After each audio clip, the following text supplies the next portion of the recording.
یہ ریڈیو صدائے حریت جموں و کشمیر ہے۔ محمد طارق اپڈیٹس کے ساتھ۔ وادی کشمیر اور جموں کے علاقوں میں بھارتی فوجی محاصرہ اور انٹرنیٹ کی بندش آج 169ویں روز بھی جاری ہے۔ بھارتی دہشت گرد فوج نے مزید 3 کشمیری نوجوانوں کو شہید کیا ہے۔ ان نوجوانوں کو آج وچی پلوامہ میں تلاشی اور محاصرے کی کارروائی کے دوران شہید کیا گیا ہے۔ لوگوں نے بھارتی دہشت گردی کے خلاف احتجاج اور مظاہرے کرنے کے علاوہ آزادی کے حق میں نعرے بلند کیے ہیں۔ نریندر مودی کے قومی سلامتی کے مشیر اجیت ڈوول جھوٹے آپریشن کا ماسٹر مائنڈ ہے۔ مقبوضہ کشمیر سے پولیس آفیسر دویندر سنگھ کی گرفتاری سے بھانڈا پھوٹ گیا۔ بھارتی صحافی سواتی چترویدی کے مطابق دویندر سنگھ بھارتی ڈیپ اسٹیٹ کا اثاثہ ہے۔ پاکستانی وزیر اعظم نے عالمی طاقتوں کو ایک بار پھر خبردار کیا ہے کہ بھارت کسی بھی وقت پاکستان کو مورد الزام ٹھہرانے کے لیے کوئی جعلی حملہ کروا سکتا ہے۔ دویندر سنگھ کا ماضی، اس کی پراسرار گرفتاری اور اب مودی حکومت کی جانب سے اس ایشو کو دبانے کی کوششوں سے ثابت ہوتا ہے کہ پاکستانی وزیر اعظم کا خدشہ بلا جواز نہیں ہے۔ پاکستانی پارلیمنٹ کے اسپیکر اسد قیصر نے مقبوضہ کشمیر کے آئینی حیثیت میں تبدیلی کے خلاف پاکستان کے موقف کی حمایت پر چین کے فیصلے کا خیر مقدم کرتے ہوئے کہا ہے کہ بھارت نے مقبوضہ کشمیر میں نازیوں کی طرز پر حراستی مراکز قائم کرنے کی سازش تیار کی ہے۔ یہ بات قابل ذکر ہے کہ چین نے مقبوضہ کشمیر کی خصوصی حیثیت منسوخ کرنے کے بھارتی فیصلے پر غور کے لیے اقوام متحدہ کی سلامتی کونسل کا حالیہ اجلاس طلب کرنے کے لیے پاکستان کی درخواست کی حمایت کی تھی۔ یوں 6 ماہ کے عرصے میں مسئلہ کشمیر پر 2 مرتبہ بند کمرہ اجلاس کا انعقاد عمل میں آیا۔ مودی بھارت کو تقسیم نہ کرو، بھارت میں پوسٹ کارڈ مہم شروع، مودی کو ہزاروں خطوط اور پوسٹ کارڈز بھیجے گئے ہیں۔ اپڈیٹس ختم ہوئے۔ بھارتی حکمرانوں کی کارستانیاں، جھوٹ، فریب اور بھارتی عوام کو مسلمانوں سے خوفزدہ کرنے کے وار اب انہی پر الٹ پڑ رہے ہیں۔ بھارتی انتہا پسند حکمران مسلمانوں کی شبیہ کو بگاڑنے میں ناکام رہے ہیں اور مستقبل میں بھی انہیں ناکامی ہی کا سامنا کرنا پڑے گا۔ این ڈی ٹی وی کے معروف اینکر رویش کمار کیا کہتے ہیں، آئیے سنتے ہیں۔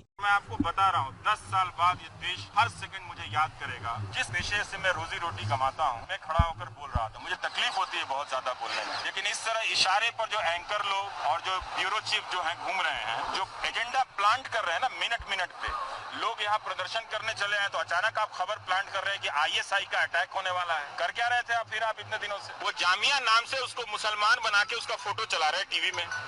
اگر یہ بتا دیا جاتا کہ 50% وہاں پر اسٹوڈنٹ ہندو بھی ہیں اور ٹیچر ہندو ہیں، سب کوئی ہے، 5 بار اس جامعہ کا پریزیڈنٹ ہندو رہا ہے، کہ اگر آپ ٹیلی ویژن چینل اور ہندی کے اخبار بھی ان کی بھومکا اور ان کی خبروں کو انڈر لائن کر کے سمجھتے ہوئے نہیں پڑھیں تو آپ نہیں سمجھ سکتے۔ لیکن میں آپ کو بتا دیتا ہوں کہ یہ ہندوستان کے جو نیوز چینل ہیں بھارت دیش اور جو اخبار ہیں وہ اس دیش کے لوک تنتر کی ہتیا کر رہے ہیں، اور یہ بات آپ کو سمجھ میں نہیں آئے گی۔ اب مودی جی کے سپورٹر بھی ہم سے کہتے رہتے ہیں کہ اس میڈیا کو دیکھ کر شرم آتی۔ بھارتی حکمران جتنی بھی مسلمانوں کے خلاف سازشیں کریں، انہیں بہرحال ناکام ہی ہونا ہے، اس لیے کہ جھوٹ کے پاؤں نہیں ہوا کرتے۔